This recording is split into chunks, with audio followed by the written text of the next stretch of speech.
শুরুতেই একটু weather update নেওয়া যাক, কারণ বৃষ্টি আর বৃষ্টির পরে শীত, এমনটাই ওয়েদার আপডেট সামনে আসছে। উইকেন্ডে রাজ্যে বেশ কয়েক জায়গায় বৃষ্টি হওয়ার একটা সম্ভাবনা জানা যাচ্ছে।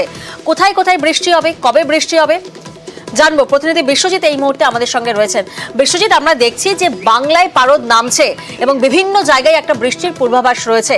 কি পূর্বাভাস, কোন কোন জেলায় বৃষ্টির পূর্বাভাস?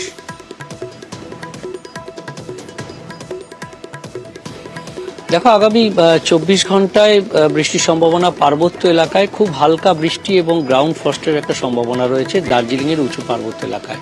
তবে উইকেন্ডে বৃষ্টির সম্ভাবনা রয়েছে দক্ষিণবঙ্গের ক্ষেত্রে।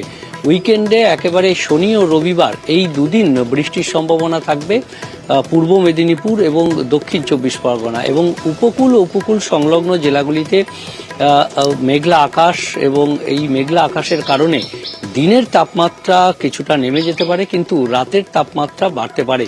তবে বৃষ্টির পর ডিসেম্বর মাসে আবার শীতের একটা স্পেল আসতে পারে, এমনটাই পূর্বাভাস রয়েছে। ইতিমধ্যেই আমরা দেখছি যে পুরুলিয়া, বাঁকুড়া, বীরভূম, ঝাড়গ্রাম, পশ্চিম মেদিনীপুর এবং এই খবর সামনে আসার পর যে বৃষ্টির একটা পূর্বাভাস রয়েছে, রাজ্যবাসীর মনে তো এখন একটাই প্রশ্ন, তাহলে কি বৃষ্টির পরেই জাঁকিয়ে শীত বঙ্গে?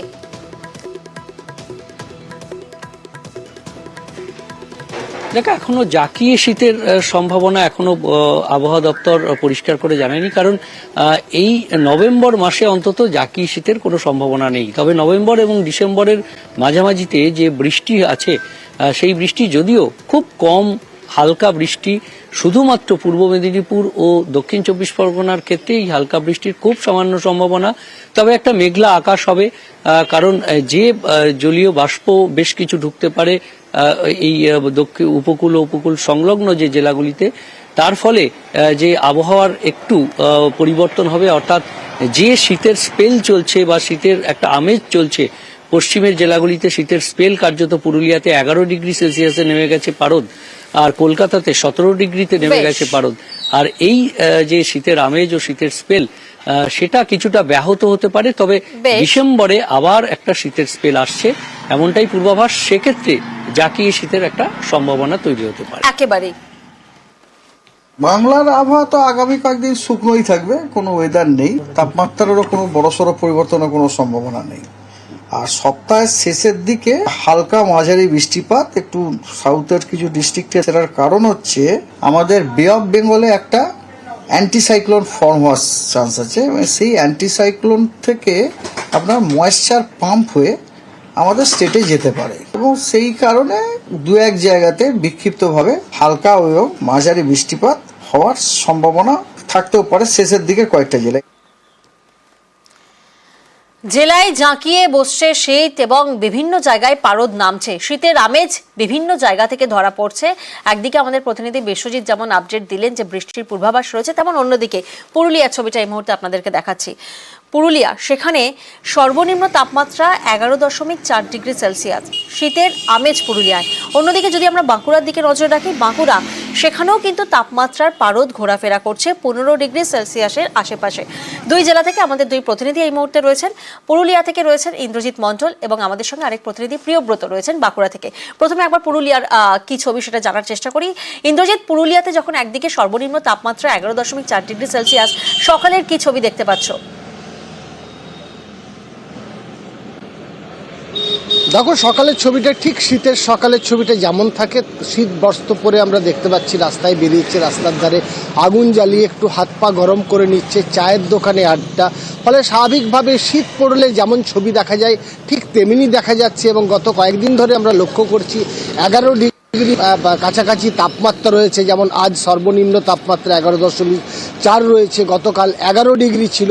ফলে স্বাভাবিকভাবে শীত পড়ে গেছে। সকালের দিকে হালকা কুয়াশা থাকছে, একটু বেলা বাড়লে আকাশ পরিষ্কার হয়ে যাচ্ছে এবং এই শীতকে উপভোগ করছে যেমন জেলার মানুষ, অন্যদিকে পর্যটকদেরও প্রচুর আসছে পুরুলিয়ার বিভিন্ন পর্যটন কেন্দ্রে। তবে সকালের দিকে যে ঠান্ডাটা থাকছে, একটু বেলা বাড়লে তাপমাত্রার পরিবর্তন হচ্ছে, আবার সন্ধ্যের পর থেকে সেই শীতের আমেজ থাকছে। এবং এই যত দিন যাচ্ছে, নভেম্বর যত এগিয়ে পেরিয়ে আসছে, তত শীতের প্রভাব পড়ছে এবং ঠান্ডা আরও বাড়ছে। আমরা সকালবেলায় বিভিন্ন জায়গায় যা ছবি দেখলাম তাতে বেশ ঠান্ডা পড়েছে এবং এই মুহূর্তেও ঠান্ডা রয়েছে। তুমি দেখতে পাচ্ছ আমি জ্যাকেট পরে রয়েছি, এই ঠান্ডা আগামী দিনে আরো বাড়বে। একেবারে সকালের দিকে হালকা কুয়াশা এবং অন্যদিকে আমাদের আরেক প্রতিনিধি বাঁকুড়া থেকে রয়েছেন প্রিয়ব্রত। ইন্দ্রজিৎ এই মুহূর্তে আমাদের পুরুলিয়ার ছবিটা দেখাচ্ছিলেন। ইন্দ্রজিৎ তো একেবারে জ্যাকেট পরে লাইভে দাঁড়িয়েছেন এবং বলছেন যে সেখানে কিন্তু শীতের সেই চেনা ছবিটা ধরা পড়ছে। বাঁকুড়ায় এই মুহূর্তে কি ছবি? দেখো প্রিয়াঙ্কা, ইন্দ্রজিৎ যেমনভাবে বলছিল সেই রকম ভাবেই কিন্তু বাঁকুড়াতেও ঠান্ডা একই রকম ভাবে পড়েছে এবং যে তাপমাত্রা সেটা 15 ডিগ্রির কাছাকাছি রয়েছে ঠিকই, কিন্তু যে হাড় কাঁপানো ঠান্ডা সেটা কিন্তু নেই। কিন্তু একটা ঠান্ডার আমেজ রয়েছে। সকালবেলা ঘুম থেকে উঠলেই ভোরের বেলাতে দেখতে পাওয়া যাচ্ছে কুয়াশা রয়েছে হালকা, এবং কুয়াশা কাটিয়ে আস্তে আস্তে সূর্যি মামার দেখা মিলছে। একটু বেলা বাড়লে কিন্তু যে শীত বস্ত্র পরে সকালবেলায় বেরোতে হচ্ছে মানুষজনকে বিভিন্ন ধরনের কাজকর্ম সহ প্রাতঃভ্রমণে, সেগুলো ছেড়ে দিতে হচ্ছে। একটু গরম ওয়েদার, আবার বিকেল শেষ হতেই কিন্তু আস্তে আস্তে ঠান্ডায় ঘনিয়ে আসছে এবং যা বলা চলে মানুষজন কিন্তু ঘরমুখী হওয়ার চেষ্টা করছে। এই যে চেনা ছবিটা শীতের, সেই চেনা ছবিটাই কিন্তু ধরা পড়ছে। মূলত যেটা একটু অন্যরকম সেটা হচ্ছে কুয়াশা। সেই কুয়াশার কারণে হয়তো বাঁকুড়া জেলায় শীতটা কিছুটা আটকে রয়েছে। তাপমাত্রার পারদ যে হয় বাঁকুড়া জেলায় আস্তে আস্তে নামতে 8-9 চলে যায়, সেই পরিস্থিতি হয়তো এখনো তৈরি হয়নি। কিন্তু আবহাওয়াবিদ তারা কিন্তু মনে করছেন যে আগামী ডিসেম্বর মাস, যেটা নভেম্বরের শেষ চলছে, ডিসেম্বর মাসের প্রথম থেকেই কিন্তু ঠান্ডা বাড়তে শুরু করবে। তাপমাত্রার পারদ যেভাবে কমে যায় মানুষজন ঠকঠক কাঁপুনি শুরু হয় এবং যেটা চেনা ছবি দেখা যায়, রাস্তাঘাটে আগুন জ্বলতে দেখা যায়, সেই ছবি অবশ্য আবার বাঁকুড়া জেলায় দেখা যাবে, এমনটাই কিন্তু আশাবাদী আবহাওয়া দপ্তর। জেলায় জাঁকিয়ে বসছে শীত, সেই ছবি কিন্তু ধরা পড়ছে। গতকাল রাতে বজবজের মিঠাপুকুরে অগ্নিকাণ্ড, যার জেরে কিন্তু পাশের বাড়িতেও আগুন ছড়ায়। দমকল গিয়ে আগুন নিয়ন্ত্রণে আনে। প্রতিনিধি সমীর এই মুহূর্তে আমাদের সঙ্গে রয়েছেন। সমীর, কিভাবে এই আগুন লাগলো, কি জানা যাচ্ছে? দেখো দক্ষিণ যেটা ঘটনা হচ্ছে দক্ষিণ চব্বিশ পরগনা বজবজ 1 নম্বর ব্লকে বুইসা গ্রাম পঞ্চায়েতের অন্তর্গত মিঠাপুকুর এলাকায় রান্না করার সময় আচমকায় আগুনের যে গ্যাস সিলিন্ডার, সেই গ্যাস সিলিন্ডার বাদ করে বিস্ফোরণ হয়। বিস্ফোরণের সঙ্গে সঙ্গে মানে কয়েকটা বাড়িতে আগুন লেগে যায়, বেশ কয়েকটি বাড়িতে আগুন লেগে যায়। আগুন লাগার পরে সঙ্গে সঙ্গে ওখান থেকে বেশ কয়েকটি বাড়িতে আগুন লেগে যায়, যার জেরে হতাহতের কোনো খবর না, হতাহতের কোনো খবর নেই। বেশ 4-5টা ঘর পুড়ে গেছে এবং বজবজ থানা এবং ঘটনাস্থলে গিয়ে নিয়ন্ত্রণ আনার চেষ্টা করেছে এবং আগুন ফায়ার ব্রিগেড গেছে। ফায়ার ব্রিগেডের একটি ইঞ্জিন এত ভিজি এলাকা যে ফায়ার ব্রিগেড ঢুকতে পারেনি। ঘটনাস্থলে পাম্প দিয়ে খালের জল দিয়ে করার চেষ্টা করেছে। বেশ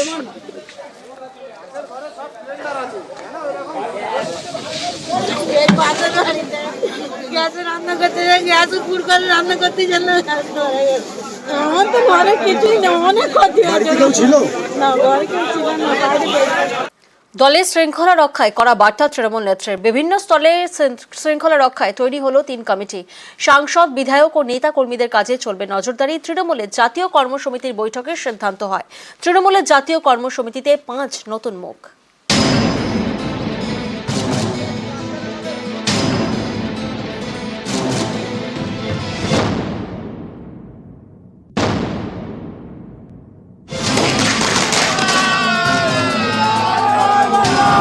উপনির্বাচনে জয়, বাংলায় সবুজ ঝড়। এবার দলের নেতাকর্মীদের শৃঙ্খলায় জোর তৃণমূল নেত্রীর। তৈরি হলো 3 কমিটি। সোমবার তৃণমূলের জাতীয় কর্মসমিতির বৈঠকে ঠিক হয়েছে সাংসদ, বিধায়ক ও নেতাকর্মীদের কাজে নজরদারি করবে 3 শৃঙ্খলা রক্ষা কমিটি। সংসদে, বিধানসভা এবং দলীয় স্তরে শোকজের উপযুক্ত জবাব না পেলে সাসপেন্ড করা হবে। কেউ 3 বার শোকজ হলেও সাসপেন্ড। কোন সদস্য অথবা সদস্যার কাছে 3টি শোকজ নোটিশে যদি উপযুক্ত জবাব না পাওয়া যায় তাহলে তাদের সাসপেন্ড করবে পার্টি। এই বৈঠক থেকে এই সিদ্ধান্ত নেওয়া হয়েছে। তৃণমূলের কর্মসমিতির সদস্য সংখ্যা বাড়ানো হয়েছে, 22 থেকে বেড়ে হলো 27। নতুন 5 সদস্য হলেন বিমান বন্দ্যোপাধ্যায়, মানস ভূঁইয়া, মালা রায়, কল্যাণ বন্দ্যোপাধ্যায় এবং জাভেদ খান। কর্মসমিতিতে সংযোজনে রয়েছেন বিমান বন্দ্যোপাধ্যায়, ডক্টর মানস ভূঁইয়া, মালা রায়, কল্যাণ বন্দ্যোপাধ্যায় এবং জাভেদ খান। তৃণমূলে গুরুত্ব বাড়ল উত্তরবঙ্গের নেতাদের। শুধু উত্তরবঙ্গের জন্য গৌতম দেবকে আলাদা মুখপাত্রের দায়িত্ব দিল তৃণমূল নেতৃত্ব। চা বাগানের বিশেষ দায়িত্বে মলয় ঘটক। সোমবার দলের জাতীয় কর্মসমিতির বৈঠকে মমতা বন্দ্যোপাধ্যায় বলেন, উপনির্বাচনে জয় আমাদের দায়িত্ব আরও বাড়িয়েছে। সকলকে একসঙ্গে চলতে হবে, বোঝাতে হবে পাশে আছে তৃণমূল। পাখির চোখ 26-এর বিধানসভা ভোট, এখন থেকেই কোমর কষছে তৃণমূল। কর্মসূচিও ঠিক করে দিয়েছেন নেতৃত্ব। কর্মসমিতির বৈঠকে ঠিক হয়েছে, জেলায় জেলায় তৃণমূলের ইতিহাস প্রচার করা হবে। জেলায় জেলায় তৃণমূল কংগ্রেসের ইতিহাস, সেই ইতিহাস নিয়ে আমাদের কর্মীদের আরো অবহিত করতে হবে। তারা সেই ইতিহাস জানবেন এবং মানুষের কাছে পৌঁছবেন। তৃণমূল কংগ্রেস নেত্রীর সারা জীবন দিয়ে তিনি যে ইতিহাসটা তৈরি করেছেন, সেই ইতিহাসের প্রতিফলন হয়েছে 98 সালে নতুন একটা দল গঠন করে। তৃণমূল মহিলা কংগ্রেস 30শে নভেম্বর বেলা 2টো থেকে 4টে ব্লকে ব্লকে অপরাজিতা বিলের আইনের তাকে পরিণত করার জন্য তারা মিছিল করবে এবং তারপরের দিনও 1 ডিসেম্বর সব জায়গায় সব ব্লকেতে তারা ধর্ণা করবেন, মিটিং করবেন। 2টো থেকে 4টে ধর্ণা, তার মধ্যে দিয়েই তাদের বক্তব্য রাখবেন। পার্লামেন্টে আমাদের সাংসদরা অত্যন্ত গুরুত্বপূর্ণ ইস্যু নিয়ে তারা কথা বলবেন। সেটা হলো প্রাইস রাইজ, বেরোজগার, ফার্টিলাইজার, সার এবং আবাস যোজনার টাকা বন্ধ, 100 দিনের কাজের টাকা বন্ধ, অথচ জিএসটি নিয়ে নেওয়া হচ্ছে। এবং সবচেয়ে গুরুত্বপূর্ণ হচ্ছে যে মণিপুরের ঘটনা নিয়ে উত্তর পূর্ব ভারতবর্ষে একটা ডামাডোল চলছে। সেই বিষয় নিয়েও আমাদের সংসদে আলোচনা চাইবেন। আবির ঘোষাল, নিউজ 18 বাংলা।